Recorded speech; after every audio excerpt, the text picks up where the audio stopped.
Hello, and welcome to Resolve, an after-play show. This is an after-show for a role-playing game that does not have an actual play, where we tell you all the details of our game so you don't have to listen to it. Hi, I'm Sammie, I'll be your host. My pronouns are she, her, and I play Assyria Moli, the Hope of the Abyss. Joining me is my wonderful co-host, Alex. Hi, I'm Alex. I play the Marlboro Juice and his real companions, the Smogs. All of us use he, him pronouns. We are joined today by Dee. Hello, I'm Dee. You can use any pronouns me, except for it. I don't like that shit. I play Geyser, who is just a really nice girl. No problems at all. Geyser uses she, her pronouns.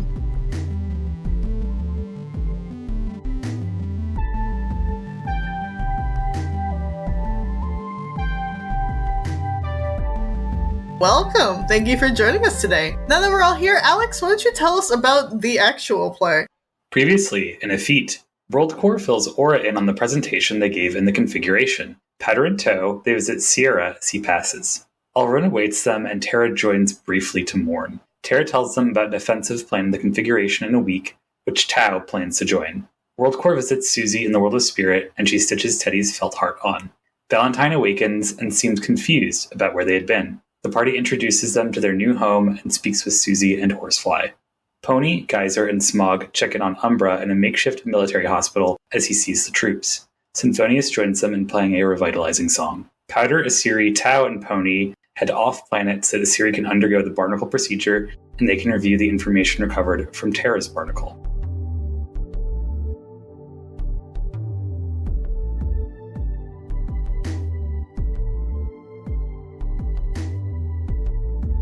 So now that you've heard the actual play, let's do a deep dive into the actual session. I'm sad now. I'm so very sad. Yeah.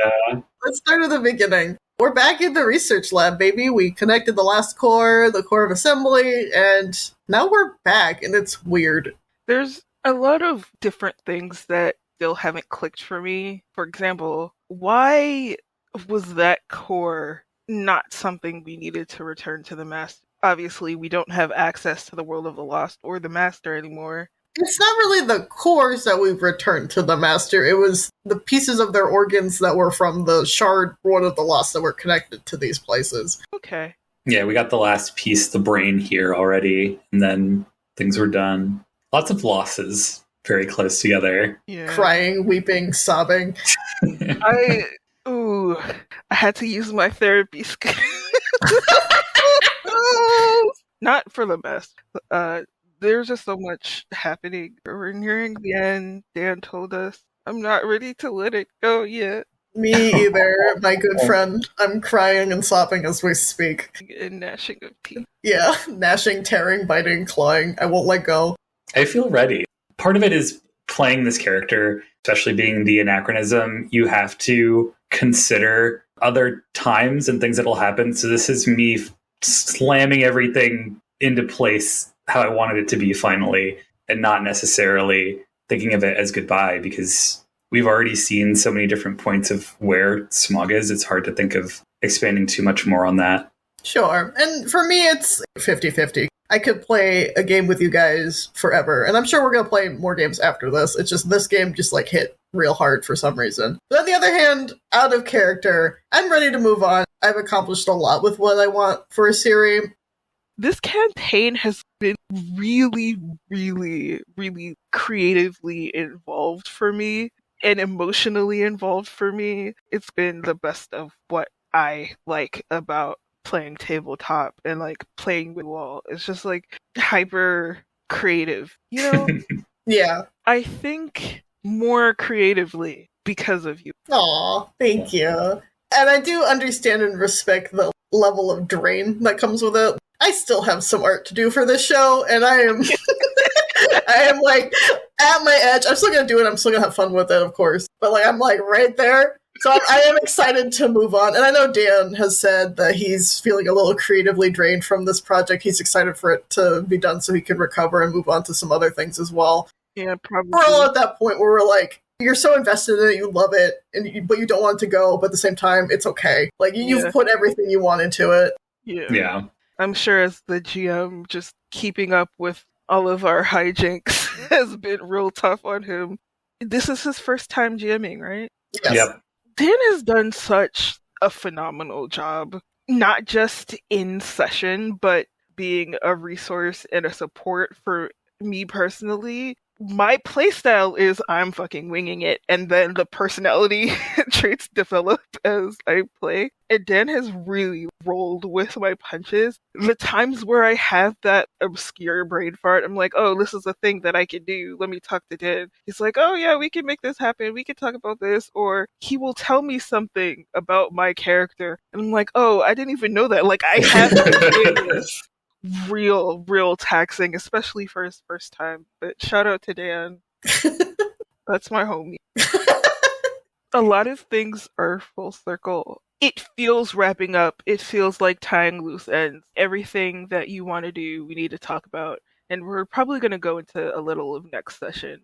Before the final climatic moments of this campaign.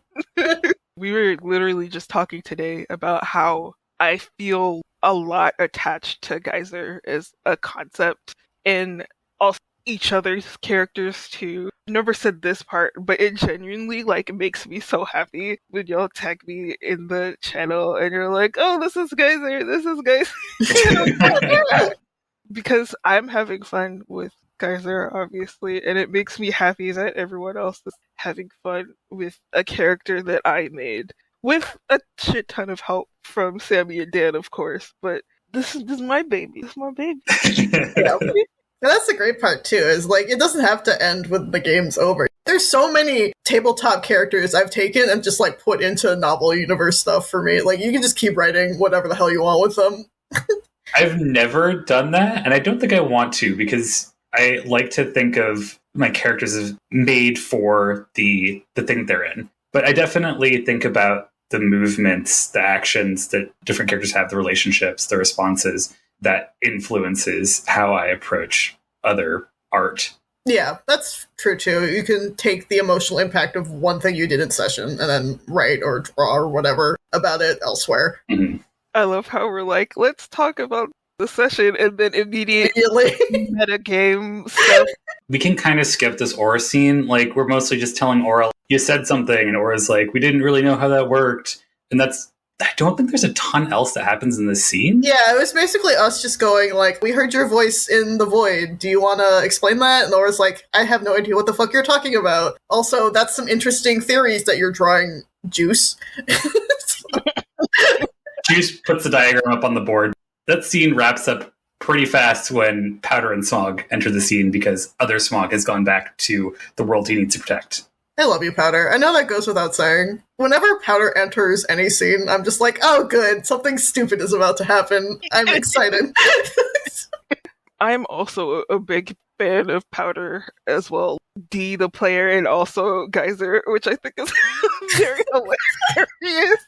Powder has minutely come around on Geyser. It's no longer active wariness at this point. Powder reminds me of me a lot, which is weird to say. Every time she shows up, it's just always a good scene because the way Dan characterizes her, it's so much fun to just bounce off of. Yeah.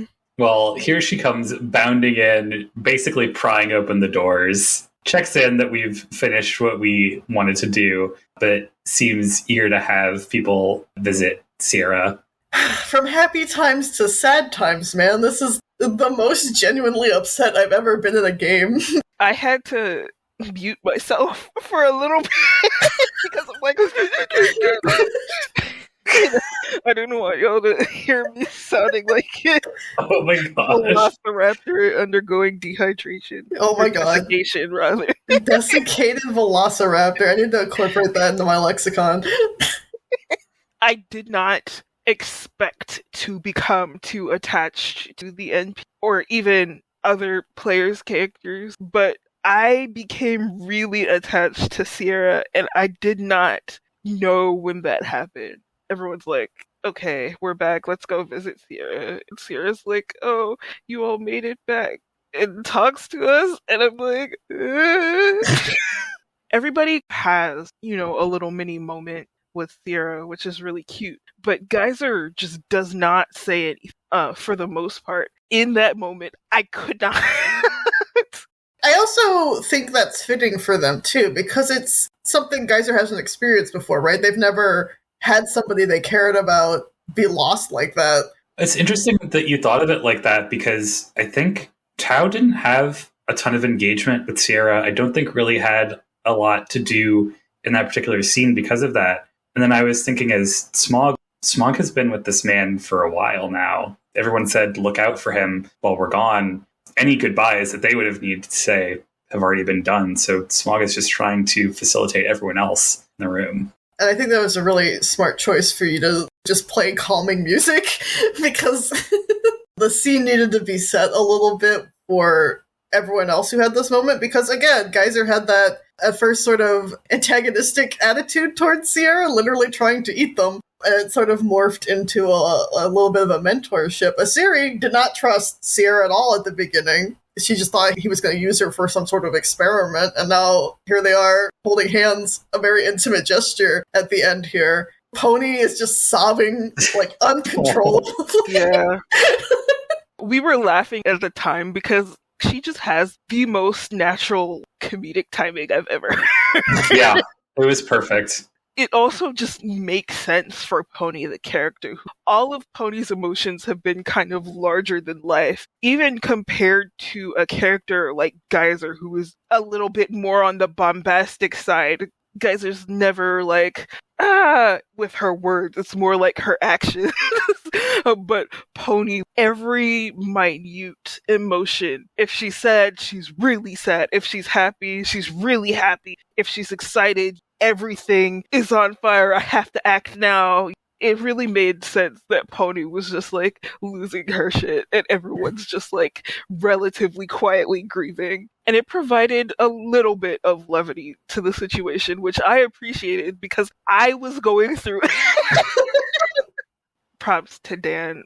This campaign has been conceptually high stake, but we have not had a lot of real moments where the weight of what is happening has been coming through. We've been kind of shonening it.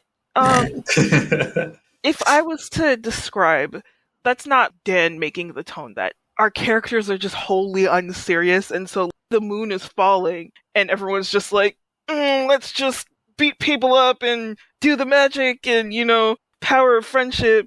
We've had good interpersonal moments, but we haven't really felt the stakes of real life interactions and time passing, because we can defeat everything with the power of friendship, and you can't always defeat everything with the power of friendship. Having a chapter coming to an end in this campaign, towards the end of the campaign, really is real shit.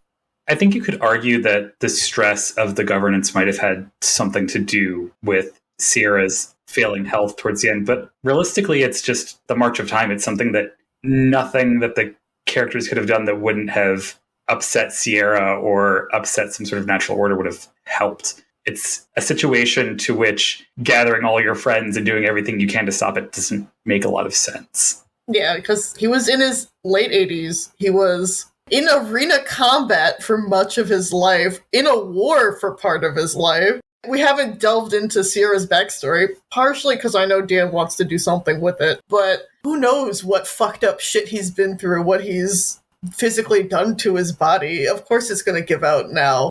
Yeah. It was inevitable. Even if we did some magical bullshit to resurrect him, would it matter? Would he be happy? No. Yeah. Geyser would have tried to pull some shit like that pre-transformation. Geyser would not have had the emotional maturity to understand that I'm sad because I'm attached to this guy. Science man goes bye-bye. No. Bring it back, Dan, once we got off the call for this session, was like, I was really afraid you were going to do some necromantic shit to bring Sierra back. I was like, I would never. If Geyser had tried to pull something, I feel like Asiri would have stopped her. The Abyss's whole shtick is the cycle of life. Absolutely. Asiri would have, pitch black the whole thing. The Abyss would have taken Sierra itself. And everything is balanced. We've dealt a lot with themes of that through Asiri, through Smog, through Cyclia, sometimes as part of the cycle things, and just emotionally, it was rough, but I appreciated it. And I really love the interaction that Asiri and Geyser had, like, once everyone left the room and was, like, trying to reach out to Terra to let them know that Sierra had passed. Asiri was like, oh no. Geyser's going through it. I don't know if Geyser's ever been through it. Yeah. Let me check in. Because I don't know if Asiri and Geyser had a heart-to-heart like that before, but I think because they both care so deeply for Sierra, now is the perfect time to reflect the relationship in that way. The deeper interpersonal reactions between Asiri and Geyser have been mostly focused on trying to understand each other. Asiri can't read, Asiri doesn't know about technology, and Geyser comes from a world where this is kind of inherent, and so she knows them and can relate. Geyser doesn't know how to exist in a society, and Asiri thinks existentially about her place amongst people. All of our conversations have been more about ourselves as characters and not necessarily common experience. Yeah. And so I think this was the first real heart-to-heart where it's not about strictly Geyser as a person, but about the shared grief. And there's still some of that where Asiri's drawing on her experience, her culture of the song, and Geyser's drawing on her experience. I am a clown from a carnival. I make games.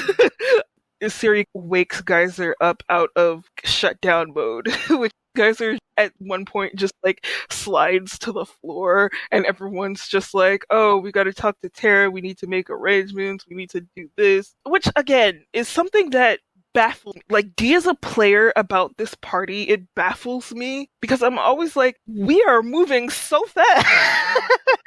Well, you also have to, like, suspend your disbelief a little bit. We are playing a game. We do have a small, like, real-time line to get things done in as well.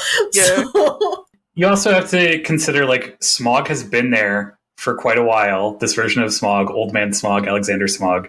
Tao did not have a deeply personal connection to Sierra. Pony is crying walking out the door. She's playing it up. I think the people who exit the room and start talking, it makes sense why they're doing it. It does, but also for me as a person experiencing that, I'm not saying that it doesn't make sense. Yeah, I'm just trying to provide the context now that we're out of it.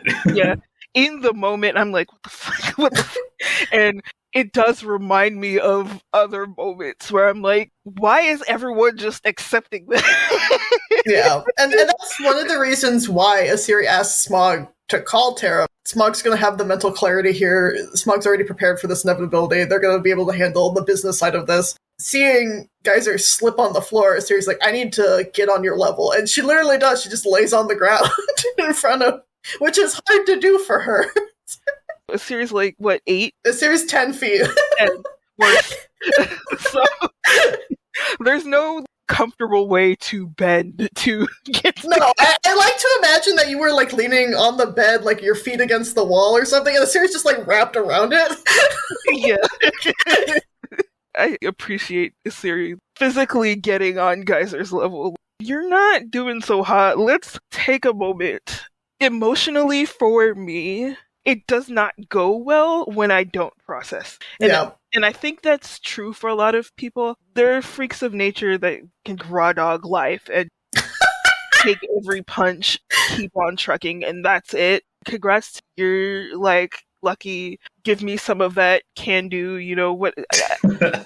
I, over the course of like however many therapists and psychologists or whatever, have come to the realization that I can't just think I am feeling sad. I have to sit in that for a second. It was real for me experiencing those emotions as the player, and of course that came through with Geyser. So I needed literally the moment to sit with the sadness. Yeah. Because if not, I would have been absent for the rest of the session, and that would have not have been good. I appreciate that as Geyser and as D the player.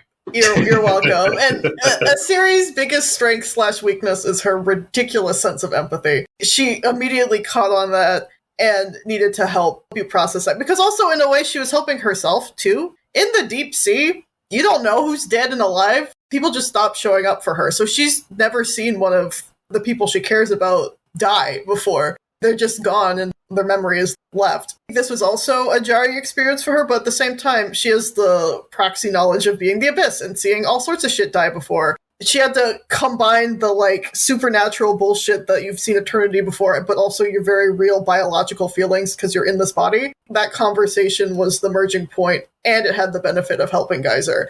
Even though the dialogue I felt on my end was kind of stilted sometimes, because I'm just like, what do you even say in this case that's not just empty platitudes? I really didn't want to do that. I didn't want it to become, you could do it, it's okay, everything will be better. That doesn't help when people are hurting in real life. That's not what a series said. The series says you'll find a way to make sense of this. We talked about what people do. And so Geyser in her own way is like, I don't really do music, I do games. But games aren't forever. For Sierra to be forever, it has to be in song. I'll accept that and move on. Not necessarily like forget, but this is acceptable. And it's like, now I can see myself functioning. Yeah, you did a great job with Geyser's dialogue throughout here. You have the title of this episode, and it's fucking perfect for where we are. It's literally perfect, and I'm so upset about it.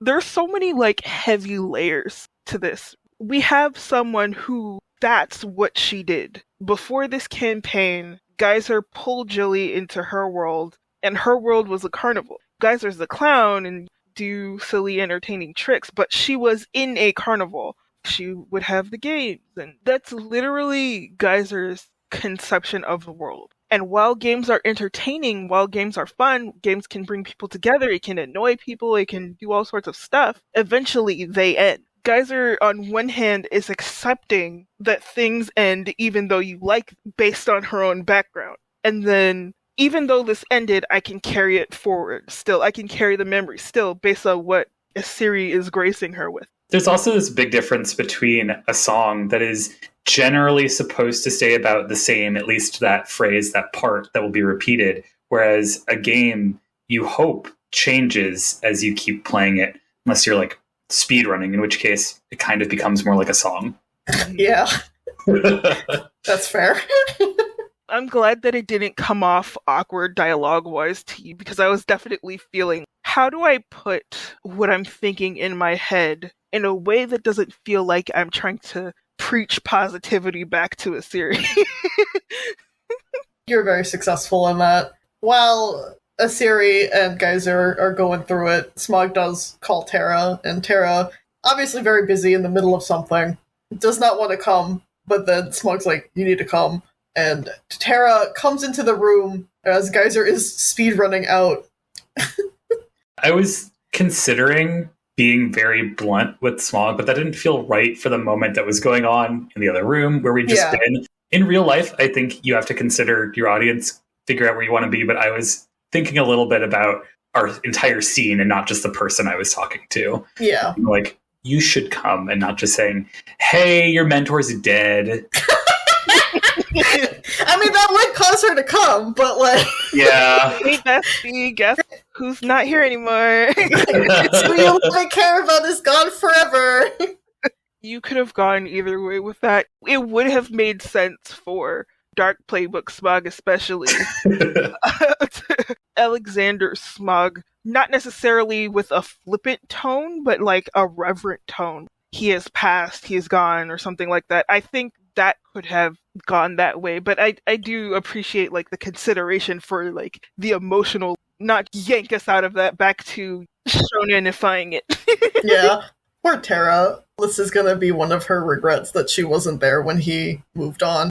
That has to be tough. There is something that I appreciate about being a leader of something and having to make immense sacrifices in order to wield power well and in a good way, right? If you're in charge of everything, you don't necessarily have all the time for yourself in the world. And I'm sure Tara would have loved to spend a couple days with Sierra as he's passing.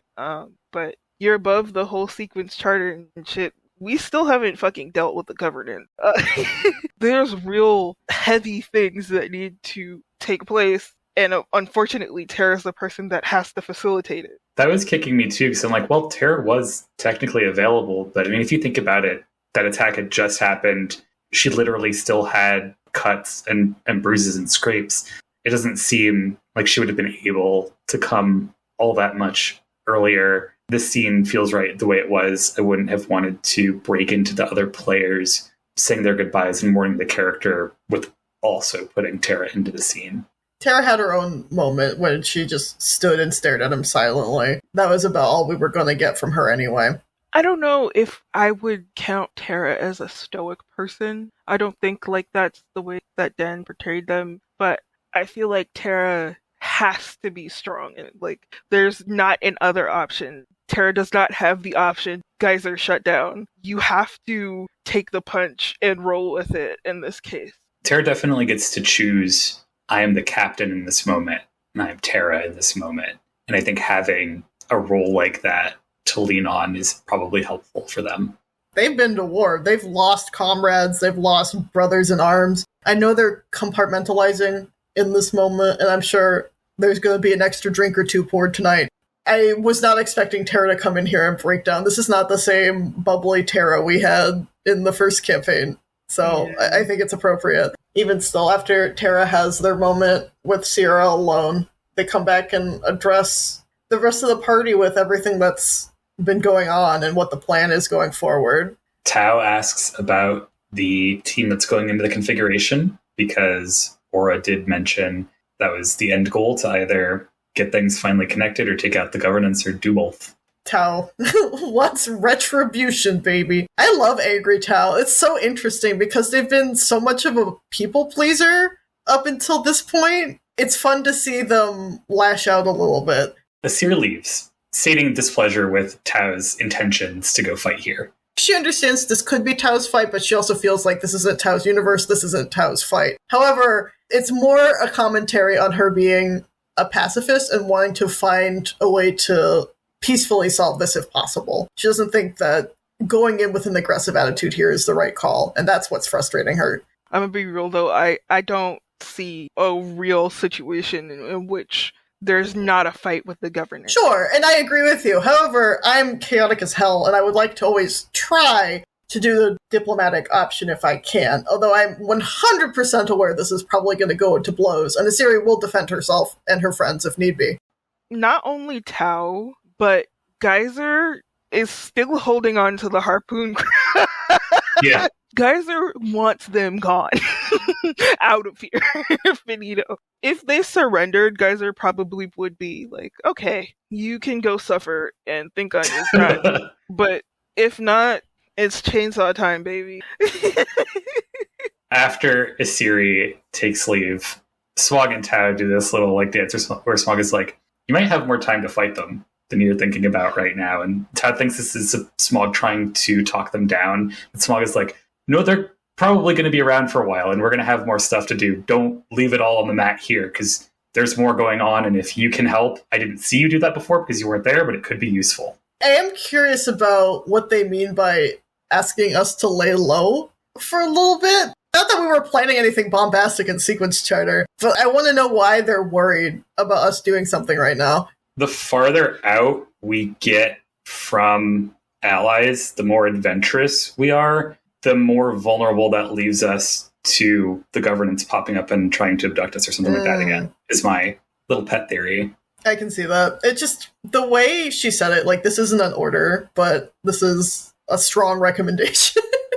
I was thinking, like, the stability of the portal, right? Yeah, that's why we're waiting, but that's not necessarily why we need to lay low. I guess they're worried about us being direct target. Yeah. That's fair. The governance has literally tried to come for Geyser's magic before. I would like to note that El Rayun is here, because El Rayun was trying to help tend the medical needs of Sierra at the end, so they're just kind of hovering around, because they don't really know Sierra that well, but they're trying to be helpful in any way that they can be. El Rayun's like, oh, hey guys, I may have taken that horribly morphed dude that you brought back from the world of Assembly, who I could not save the life of, and put them in one of the chassis that I have used before. Here's where I get a little sicky, because I can't remember if Alpha also uses she and they pronouns. I know the pilot uses he, him pronouns. Did both people get so fucked up that Elrune had to put them in one body? What's going on here? Because we're seeing they them pronouns. I think the implication here is Alpha has escaped. The most recent attack was to rescue her. And then the random fucked up dude we found at the beginning of World of Assembly, their body died, and Elrune put them in a chassis so they could be interrogated. I thought it might be Alpha that escaped while in a chassis, but then I was thinking, like, what if they're both in one chassis? No, I didn't get that vibe at all. Interesting, don't get me wrong. It'd be uncomfortable. Suddenly sharing a body with someone else that you didn't before. The person that Asiri threw back was the same person that Geyser encased in bubblegum. Yeah. And I'm not sure if Alpha was another. There was more than one governance person that Geyser in bubble, but Geyser didn't mutate these people. But I'm assuming that they somehow escaped Geyser's bubble and ended up in the world of assembly, fell into the sludge vats, and got mutated that way. All of these interactions that the characters are having are showing back up in really subtle ways throughout the story. I think the implication that Dan and I came to is that either Smaug or Blobbyflob were controlling something that mutated these people that showed up in Blobbyflob's place. So you have them to thank for any strange mutations. World of Assembly Smaug is so much fun. I'm actually kind of sad that we didn't get more time with him, because I just love this place is hell. The chipper voice. This sucks. I'm gonna kill you. Like, happy fun time. It reminds me of Stromae's music. Happy and upbeat and shit. And like the lyrics are depressing. Or like like Poppy, where it's like really bouncy tunes and then it just goes into like death metal. Using the cat seed body from Final Fantasy VII, I wanted to pay homage to that character, who is also sort of an inspiration for Smaug overall, since it's like a little Moogle mech, but have this like ridiculous facade that's hiding a stern company man. Like have that sort of dichotomy play out harder with this version of Smaug. We're informed that we have 1 week before the assault launches, because there will be an eclipse that will cut down on the ambient radiation on Sequence Charter so that they can open a more stable portal into the configuration. So we have this 1 week to tie up any loose ends. So Pony, Smaug, and Geyser, go check out Umbra immediately. The title of the next episode should be, "It's been 1 week." It's been 1 week since you looked at me. we were mostly talking about the armor and checking out how stuff is happening. Geyser, in an attempt to gain some rapport with Pony, talked about Pony's armor that she got from Umbra and what she plans with it. And I think Pony's post-campaign plans to become like a traveling scholar, monk knight. And Geyser's just like, whoa, that's a lot. Maybe I should use some armor too. The scene mostly exists to facilitate that transfer. Then Pony spends the rest of the time absolutely dicky. And it's the most hilarious thing. Pony's like, oh, you're so great, Umbra. And all the armor you make is so good and fashionable and strong. You are just a fantastic person. And I'm just like, bruh, I actually typed the word dicky in the chat. We talked about a turnaround explicitly, I think, for all of the other player characters this session. Pony crying for a human and being so complimentary to a human, that's a big change. Yeah. I was like, whoa. I know she's just buttering bread here to get more armor upgrades should she want them later. However, at the beginning of this game, Pony, Asiri, and Athenos were having a conversation about how stupid humans are. And now we're here. Cut to the scene where she gives a live interview saying, fuck cops. Symphonius comes and interrupts the love fest for Umbra. Umbra promptly leaves. Umbra's like, deuces. And Symphonius like, have you come to say goodbye to me, Symphonius? And Geyser's like, who the fuck? This is the person that Geyser blasted to all hell. For no reason. Like, his prize for winning Geyser's carousel, like, carnival game is, like, I think 4 credits and getting blasted to all hell. This unfortunately set up perfectly for something I was planning to do, because we are at a makeshift military hospital. Swung is like, well, we can play some music and heal these people up. And who comes but our musical pal? Yeah, our great friend, Symphonius, the masked stranger. I love Symphonius. He's a fucking idiot. No brain cells at all. No self-reflection. No introspective capability at all. Yeah, after they're done playing and like a crowd comes up, Smog is like, you need to do right by these people. And Symphonius just whoosh right over their head like, when have I ever not? All right, fuck you, dude. Fuck off. It changed Symphonius back to a dark link. I'm not teaching you anymore, man. Yeah, we're done here. Yeah, that's the last thing Symphonius needs, is being recognized as like a hero or like a medical aid to these people. We definitely don't need to feel his hero complex here. He's so cringe. I love him. We talk to the people, and then that scene kind of ends. And then the whole party goes to the world of spirit again. Just wrapping up all the loose ends. Nothing could be wrong in Willow right now. No, we're certainly not developing a military encampment with watchtowers or anything. Oop. Terra. It's so unfortunate just how deep this war is going and affecting multiple worlds. And so everybody that we're talking to, trying to check in on, make sure they're okay, close up the story. This is the result of war. It consumes, it destroys, and it puts things where they should not be. The world of spirit is for, adult parties. That's what they should be. Adult parties with your fursona. And now they have to fight wars? That's crazy. It's just sad to think about. If Terra hadn't done this, none of these people would be affected by those. But at the same time, Terra was always destined to do this. Silky Weaver is teaching, and we meet Susie again, and Susie is my favorite. Susie's not my baby. I did not make up that character, but Susie's my baby. I love her so much. She's the cutest character in the history of cute characters. I'm so glad that because of your love for Susie and then Geyser's world kind of being the world of the lost, that Geyser got to be the one to pass Teddy on to Susie. I forgot that I had Teddy. I've had Teddy with me this entire time. So Teddy's been in my pocket when I suddenly put a hazmat suit on. I've been exploring in the depths of sludge piles. He's just been vibing out in my little pocket dimension. It's a good thing they weren't alive then to mutate. Yeah, it probably would have been real fucked up for them.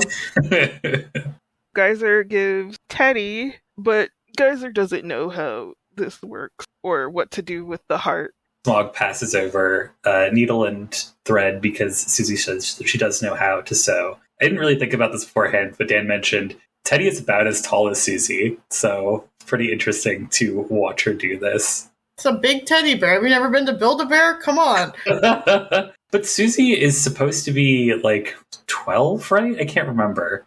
Grade school, so probably between 8 and 10, something like that. Okay. Still a big bear. Not tiny. Build-A-Bear. Valentine comes to kind of confused, asking about being lost again, but also not quite sure where they came from or where they are right now. Valentine's like, I feel like I should be remembering somebody. They can't remember the master. And I like how all of us simultaneously silently agreed not to bring it up at all. I wanted to give Valentine, if they ever felt the need to explore, the okay to do that. Smog leaves off telling Teddy, if you ever need to come visit us, go on the bus. And then I joked at the end of the session, like, and now Teddy can use a dark portal as long as he's in a bus. Then Pony chats it up with Horsefly, who was the person she ran off with early game. Yeah, because Horsefly doesn't know how to do math. Pony in his conversation is kind of disrupted, and Silky Weaver's like, get the fuck out of here. You rapscallions. You're interrupting my class. I'm kind of wondering why Horsefly needs this. I wonder if it's a second pass, or it's like he fucked off to go be a frog for a long time and didn't ever do any learning, and now is coming back into the community. Good. Also, it's just fucking hilarious because he's a grown-ass man. Well, from here, we go to our last big movement of Powder, Isiri, Tau, and Pony heading on the Lemma, the ship that we reclaimed from out in the wastes, to go to the sister planet that has all of the barnacle equipment and Terra's old memories. I'm crying, weeping, sobbing. My little girl, my fail girl Powder, has failed upwards enough to get her own fucking ship and become an officer in training. I always move those words in my head. It's like, no, not girl fail. That's a different thing. Just failing upward, losing her very precious blasters, falling right into Isiri's arms for forever. Being a general menace to society, but also somehow our babysitters, and allowing her to get finders keepers laws on a ship that she salvaged. Good for her. I'm proud of her. Be a girl boss. Girl boss, girl winning, girl dinner. Geyser has had similar trajectories with finding shit and failing upwards a little bit. Although, in this case, it's not really Geyser failing upwards. It's like Geyser failing in the party upwards. I feel like that's been a movement for a lot of our characters. I feel like Smog definitely had moments like that. Pony has definitely had moments like that, where they do something terrible and they're rewarded for it, but then that leads them to reflect on the situation. Like, oh, maybe I should be better now that I have the power. This is a multi-day trip. It probably takes at least a day to get to the sister planet within the star system. But when we do get there, there's no atmosphere. It's like a cratered moon-like surface. They dock directly to the building. The building's pressurized and everything, so they're free to move around. But Isiri is so fucking nervous, she stops singing, which, bad sign for a mermaid. They're either hunting you or they're hiding. All her lights are off. She's the most timid we've seen her since the beginning of this game. Powder asks about it, but Isiri doesn't want to talk about Abyss stuff. Not really supposed to talk about that with the mortals. That's not really how this is supposed to work. We've made exceptions for the party and for Terra for business reasons, but Powder does reiterate, you know, you do have a choice, you don't have to do this, but at the same time, Isiri's like, I kind of have to if I want to help my people. There's not enough time for what we're doing to really justify, especially now that Sierra's gone. We don't have the most powerful researcher we have accessible. It's kind of do or die now, even though she doesn't want to do this at all. The rest of the party also mostly have their own plans. Smog has his own shit to deal with back at home. Pony wants to start wandering. Geyser seems to want to make some sort of amends. Who knows what the hell's going to go on with the tennis? So she's got to be proactive about it. It's at this point in time she's the very last mermaid, and if she can solve that time paradox that Smog created that she's using as justification for herself, then it's worth it. And then she can come back and hang out with Powder for the rest of her natural life and then be sad for 300 more years. Powder and the biologists they take with them, / doctors, set up Isiri. They go to the operating room and they begin the procedure, which is mostly robotic, but she's anesthetized. She starts getting the barnacle inserted into the side of her head. Meanwhile, Tau and Pony start digging through the records. They uncover some very bizarre details about Terra's memories. We get raw code that seems strange for a person's memory. Like, this is part of the memory, not the encoding of the memory. Explicitly the names of everyone in WorldCorps, which sends them on a tangent of, has Terra been lying to us? Did they understand what this information was? Has anyone seen this information? Was it subconscious? Tau looks around a bit and understands that it does seem hidden in these memories. It seems difficult to look for explicitly. That's the thing, though, because Isiri, except for like right after she transformed, she's had the lie detector move. So if Terra was consciously lying to us, she would have pinged it. So this is either super subconscious, like that she's not even aware, or somebody inserted this extraneously after this procedure was done. There are some weird null code elements that seem to refer to the governance, but aren't coded the same way. This is Dan tilting our heads toward the other again. That's what Terra would view as her ultimate sort of dark link, which is what I asked all of the players in each game, because in each game, at least some players saw this. what would your ultimate Dark Link be? Or no, what would your ultimate Light Link be? Sorry. Ultimate Dark Link was for another who would be the force of sort of joining the worlds together because they are upset and living in opposition to this other force that gets to embody someone's ultimate Light Link as their connection to home and stability. So Dan's pointing our heads at like something's trying to connect the worlds even through this simulation that Terra was in, and that's fucked with real space. Which is just bonkers to think about. Oh, my rogue computer program. God, I made in a video game is sending random people to this one world. Fuck. I didn't even mean to make God in my video game. It's okay. It happened. It happens to the best and the worst of us. I'm so worried because we do know everything's unstable, everything's already shifting. If we have somebody who can literally rewrite our memories in such a way, that has some pretty drastic implications for us going forward, and perhaps we've been duped this entire time.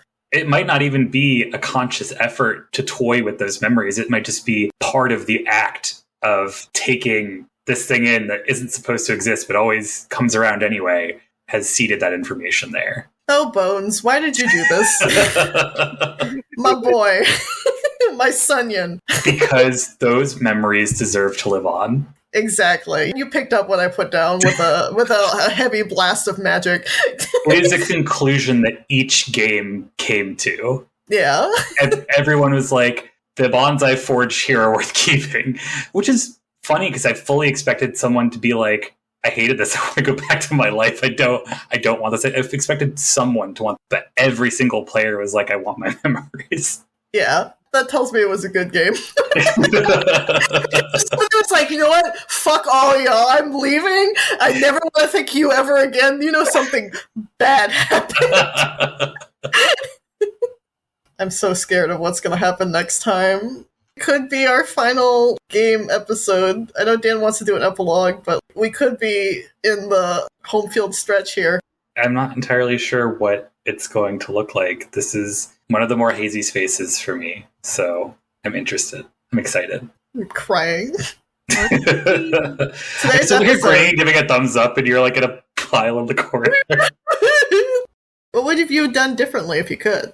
If I had done something different this session, it just wouldn't have gone right. I'm pretty satisfied. Maybe going to the sister planet might have been a scene where Geisler could have really contributed, but I had my moments.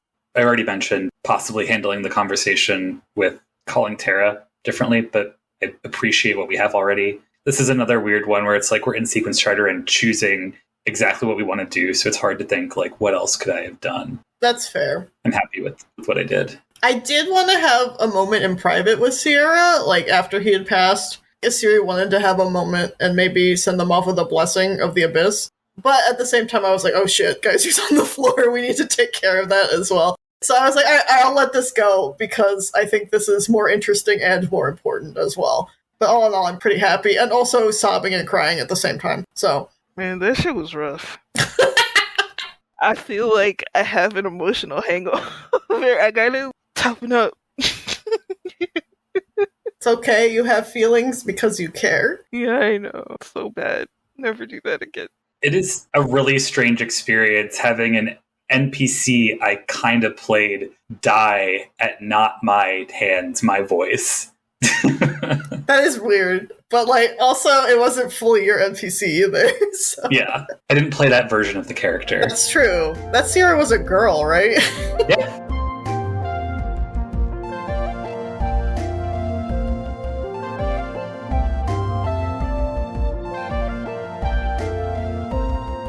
Let's get into the resolution phase, the segment of the show where we each get to say something about the game with no responses. What is your final say on this session, D? You don't have to do something you don't want to, but make sure you do the things that you can before it's too late. You can find me on X/Twitter/ whatever the fuck Elon Musk is calling it, at BacksliderD. You can find me on Twitch at BacksliderD2. I'm on Blue Sky as BacksliderD. I am on Instagram as IHadACowLOL. That's also my PSN name. We can exchange friend code and, game together on Switch too. And for you, Alex? Symphonious can suck an egg. You can find me on Blue Sky at Shining Crowbat. This week, I recommend Do Revenge. It is a dark, comedic high school movie. I saw it referenced a lot in the vein of Mean Girls. The basic premise is that there are two young women who are ostracized from their social groups and get involved with each other's groups, coordinating with each other to try to get each other's revenge. There are plenty of twists along the way, and I just thought it was very well done. I've been thinking about it a lot recently. I think I want to rewatch it again because I've already seen it like 2 or 3 times. And for myself, it's important that you just take a moment today and just either think of or talk to somebody you love and care about. You can find me if you're really lucky. Like, keep looking. You're not gonna... This is the best game of hide and seek I've ever played. You're not gonna find me. This has been Resolve, an Afterplay show. You can find us online at most social media sites at ResolveAP. Except Instagram, which is at ResolveAfterPlay. Thank you so much, everyone, for joining us today. You can buy the game we're playing, Interstitial, Our Hearts Intertwined, from its creator, Riley Hopkins, at linksmithgames.com. All links will be included in the episode description. Thank you again for listening. We end our turn here, so now it's your turn. Tell us what's happening in your game.